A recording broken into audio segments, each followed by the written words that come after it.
Hello, thank you for joining us for today's Q&A with the UB Online MS in Business Analytics Faculty Director, Professor Arman Falahati.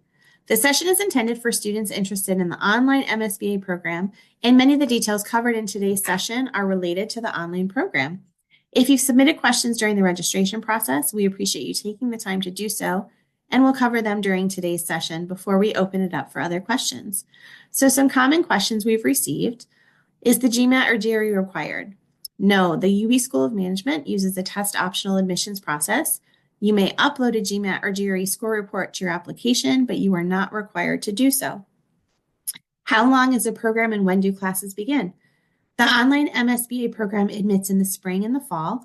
Classes are offered completely online and asynchronous in 7-week sessions. Students take one class in each 7-week session, or a total of 2 per 15-week semester. Most students complete the program in 5 semesters. And then we're also asked questions about, are there course prerequisites and is work experience required?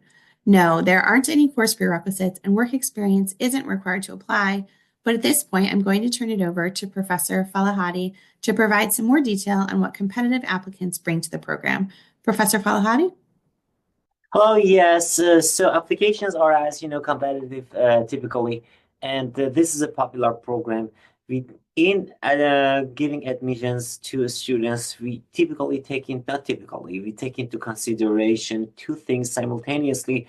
Number one thing is the GPA and the ability of the applicants on overcoming master level courses of this grade, because these are master level courses. A lot of the courses that we have in this program have a very technical, not a very technical or a somewhat technical nature. So the students need to be able to overcome this type of content and material and learn that. And the courses need to be effective for the students technically. So the past academic performance of the applicants is, of course, important. The GPA is important for us. We will go to the transcripts. We will check the grades that the applicants received for their relevant courses. If they have passed, for example, a stat course, I don't know.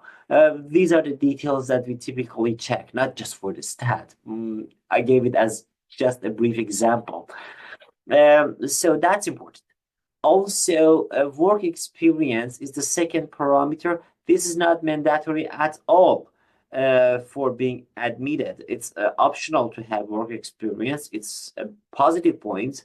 We also check the work experience to see what type of work experience the person has had. Now, if the academic performance is really good, then the work experience might not be a big concern. You do not need to be stressed that, oh, I do not have a lot of work experience or industry experiences. No stress at all about that section. Just for the candidates who do not have an amazing GPA, the work experience may help, but the work experience needs to be relevant, show some sort of IT skills, some capabilities in IT, in working with apps, in working with data, in working with different tools. Now, some applicants also provide us with the information about their certificates, their IT certificates, if they have any data mining, data warehousing, data processing, anything, any IT certificate that they have. That might also help us to make a better decision. That's the overall process. Yes. Professor Falahati, can you provide more details on the curriculum and what would you say the benefits of the UB OMSBA program are? Okay, to talk about the curriculum of the program, may I share my screen? Yes, go ahead. There are some slides that I would want our participants to see. So let me share my screen. Give me one moment, please. Sure.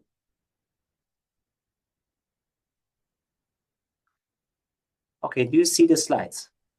Yes. Very good. So, well, as you see here, we have two typical tables, one for fall semester and one for our spring semester. Now we have two cohorts of students the cohort that starts with the fall semester, the cohort that starts with the spring semester. Now, the courses are listed. For example, typically students begin the program with a database management systems course or a DBMS course. Then we have stats and other courses that will follow the procedure.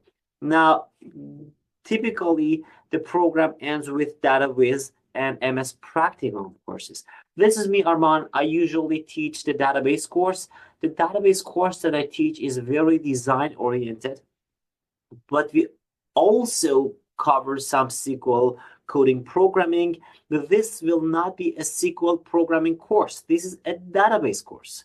You need to learn what are databases, how we design databases, and then we will learn enough SQL to be able to implement the databases that the students design. And another very important course that you will be taking is the stats. The stats is, of course, fundamental to a lot of things that you will do in other courses. Also, although the courses do not have prereqs, but understanding the stats helps a lot.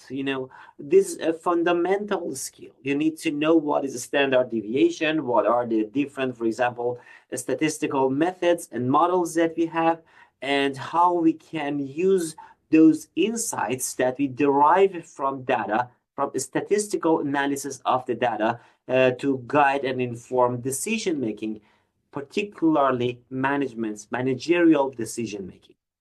Another common course that we have is a spreadsheet programming for businesses. In this current version, we focus on Excel VBA programming. Professor Charles covers this course. By the way, Professor Diana usually teaches statistics. Then Professor Coles will cover a lot of topics, important topics in a spreadsheet programming for business. So, as I've mentioned here in this slide, you will see some overview of the object-oriented programming techniques. Also, this course includes a lot of hands-on practices, which is critical for your learning. We also have Professor Kyle Hunt's course, Predictive Analytics. This is an awesome course provided by Professor Kyle.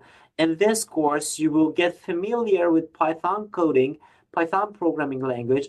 Again, please note that this is not a programming course. This is predictive analytics. Now, Python programming is just a tool where which we use in order to do predictive analysis. Now, predictive analysis to do what? Of course, we need a lot of important insights before we make managerial decisions.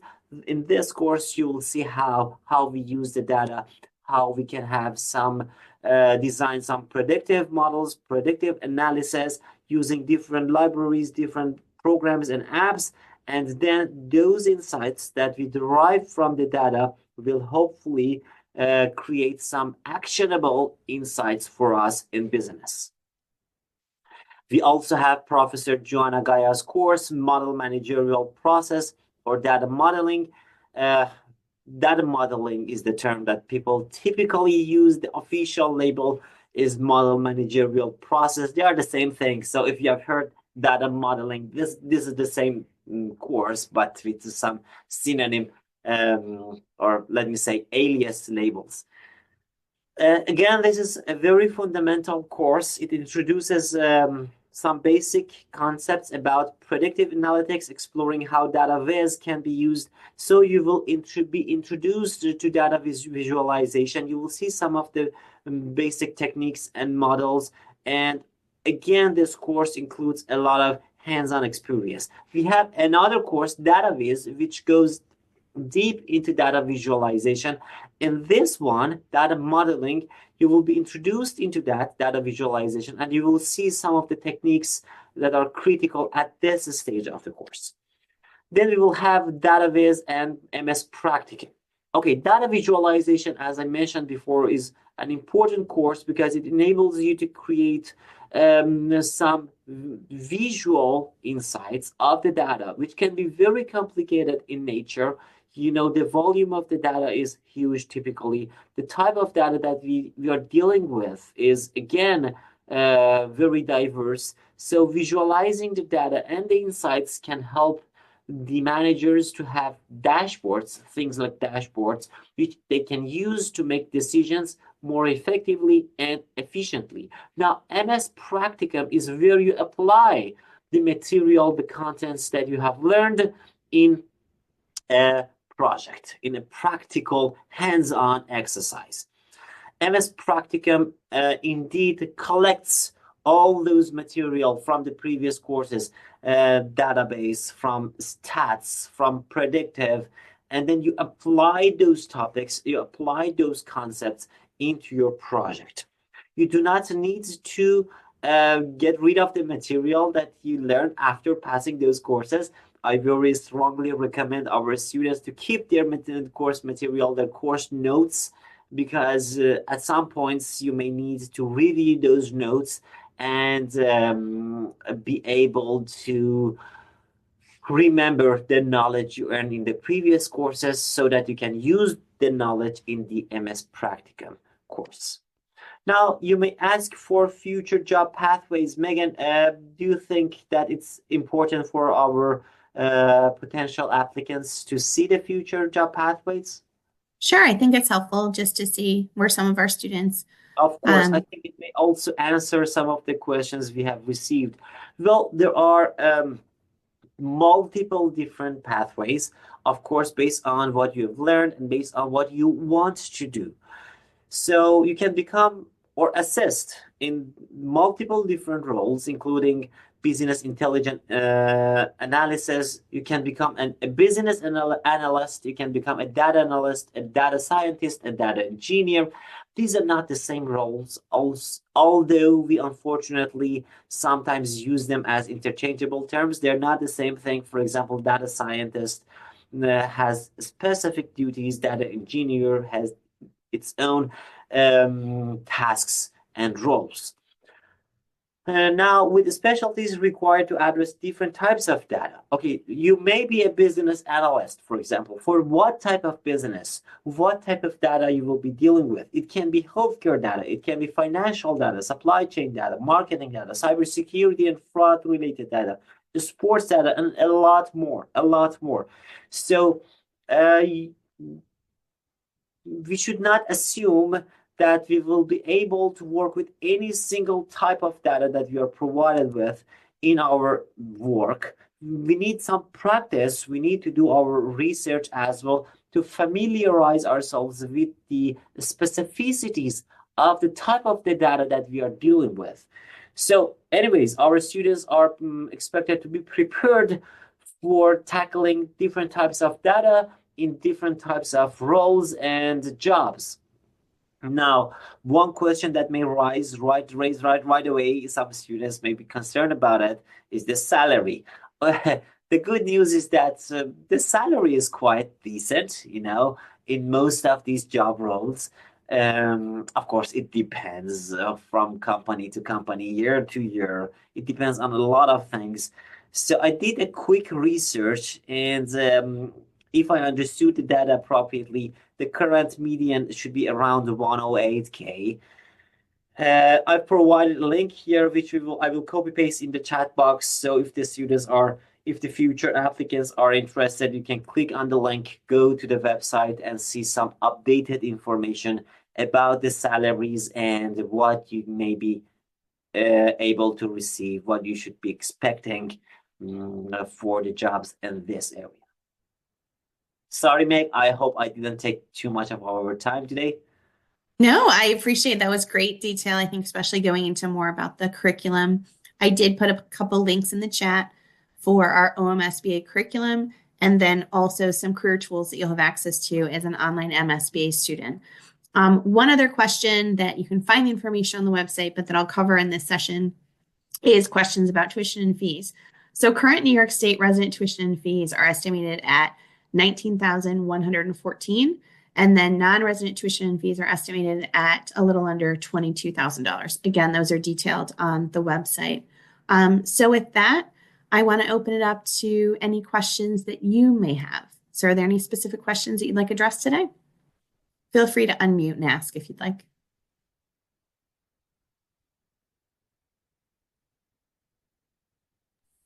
Hello. I can hear you. Go ahead. Oh, I wanted to ask, so I think I came on a little bit later. I know you guys were talking about how it usually does take 5 semesters for it to be completed. I understand that there are lectures. Are those at night? Like how does that work? Because right now I work at Kodak and I'm an HR generalist. So Okay. I like I work like regular hours, like 7:30 until 4. Mhm. And I want to do the program. I already like got accepted and stuff, but I just don't know what that's really gonna look like. So that's the beauty of our online programs is that they're online and asynchronous. So if you work best first thing in the morning and you can watch the lectures in the morning, or maybe, you're winding down at the end of the day and, you want to watch it at night before you go to bed. It's really up to you when you're watching the sessions and doing the learning. That's why I think our online programs provide the maximum flexibility and are so well versed for our working professionals because they fit in to your life whenever you can fit them in. So you can watch them in the morning, watch them at night. The only thing is you have to make sure you kind of stay on top of it every week and make sure you're reviewing the information before going into the following week. Professor Falahati, anything else you want to add to Yes, that? as you mentioned, we really tried our best to remain as flexible as possible. But of course, there needs to be a structure after all. At the end of the day, we have some deadlines, we have some due dates, which should be followed very closely by the students. But in terms of lectures, you asked the question about lectures. Well, the good news is that we have asked our instructors to record our lectures. We have this amazing studio where the instructors go and prepare videos. So they record the videos will be uploaded in our system so the students can gain access to those videos and watch them. Now, this is the async part of the learning procedure, which gives you a lot of flexibility. We do not have classes and traditional classrooms where you have to come and sit on a particular hour of the day. But then we have three other things. Number one, office hours. Of course, optional. You do not have to attend office hours. Office hours are some sync one-on-one, face-to-face opportunities. Of course, we use Zoom for office hours. When I say face-to-face, I mean face-to-face and Zoom. But so they are not async, they are sync and optional. We have those office hours. Every instructor provides particular office hours. Besides the office hours, we have two other optional, again, I emphasize optional sync sessions. Number one is Buffalo Study Night, or in short, BSN. This is what we use, the term that we use to refer to that. If you see somewhere we have mentioned BSN, it's Buffalo Study Nights. We have those Buffalo Study Nights, and as the name suggests, it's typically during night times, night hours. And again, those are optional, and those are some sync sessions where the students can attend to see some further maybe examples, practices. Some instructors bring some guest speakers to provide some further industry, for example, level experiences. So again, it depends on the courses and on the instructors, but overall, those Buffalo Study Nights are opportunities for further learning and further practice. Next, we have student tutoring sessions. Student tutoring sessions are also optional options. A third and further option for students if they want to attend, if they have questions. For example, you are working on a project, or you watched a part of the video, or you studied a particular chapter of your textbook, and you have questions you want to ask the instructor or the student tutor about that particular topic, you need some clarifications, then that's up to you to attend the tutoring sessions or not. And that opportunity also provides a further room, a very, very useful and effective room for students to ask their questions and receive further explanations about different course topics. Sometimes the tutors provide some even further practices for the students, which they can do during the tutoring sessions and practice and practice and practice.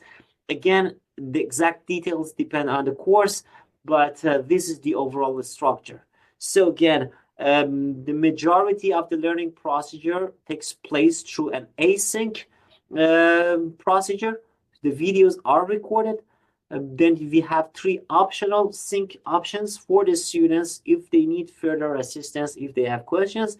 And as I said at the beginning, we have some deadlines. Some courses, for example, have quizzes. Some courses have projects. Well, of course, we need to do the work within the time frame. Now, what if I'm done with the project earlier than the due date? Then even better, we can submit the work earlier. There's no boundary. Mostly, it depends again, maybe on the instructor. But you have some flexibility in that it should not be late. This is what we can know, of course not. But then those submissions, those assignments, projects, deadlines, quizzes, and etc., depending on the course, of course, will give a structure to the courses that we have and will create an effective force for the students to prepare themselves, to catch up, do the practices, do the exercises, and better learn. I hope we answered your questions. If you need further details, just let us know or post the questions, the details that you want to know in the chat box.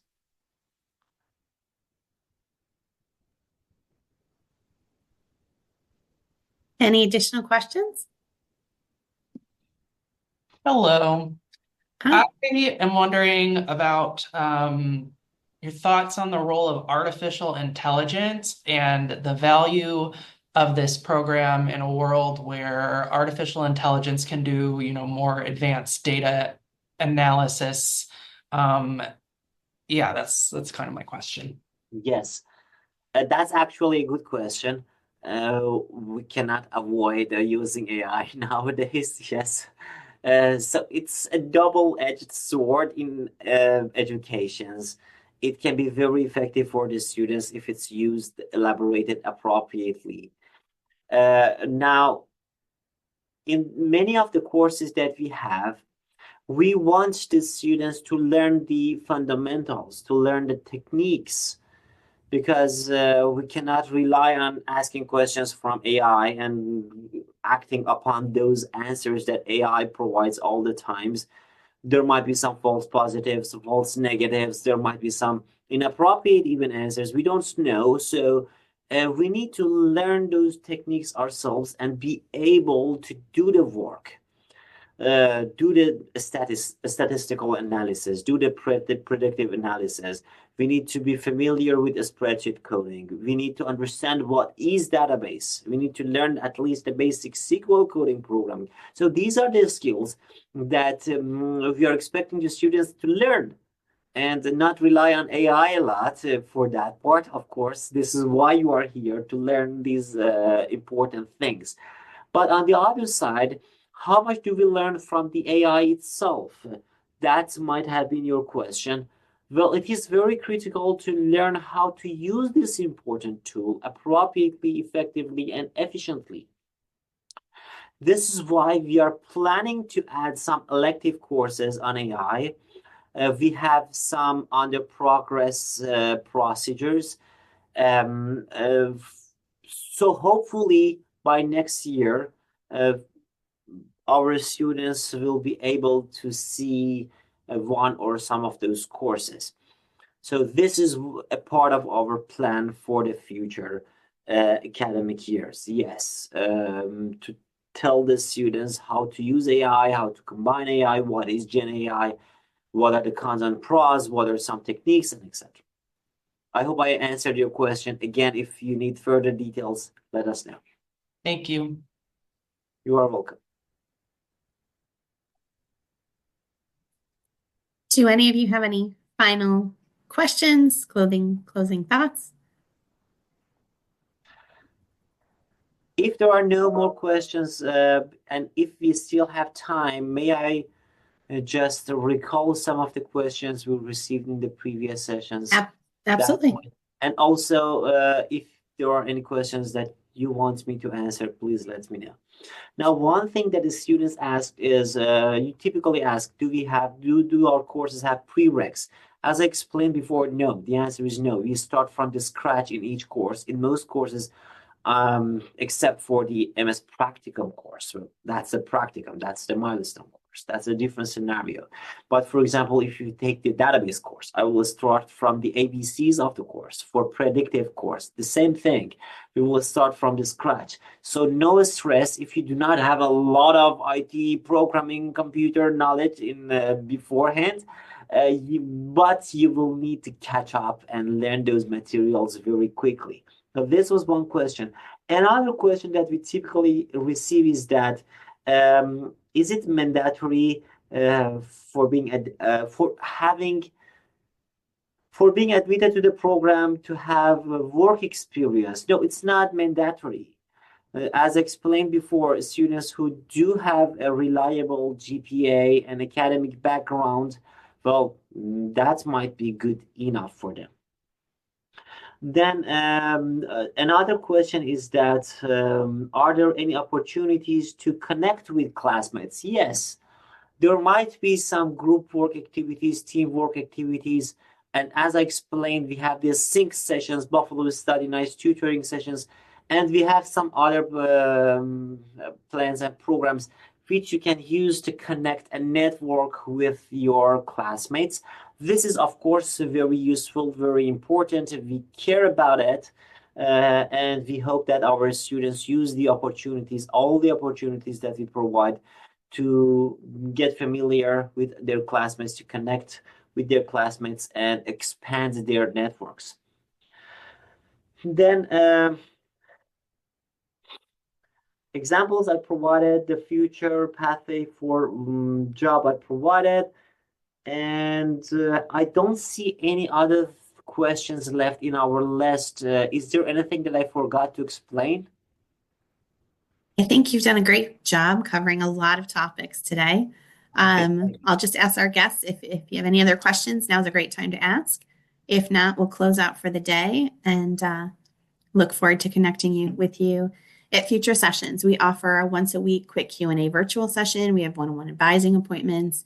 We have weekly information sessions. You can also watch recorded sessions on demand in our digital library. So there's lots of ways to stay engaged with us during this process. Okay, with that, I'll turn it over to Professor Falahati to close us out for today. Thanks so much for joining us. Thank you very much for joining us, and we hope to see you in the future. And again, don't hesitate to let us know. Just reach out, send us an email if you needed further details. And we are always there to help you and provide you with the information that enables you to succeed in this pathway.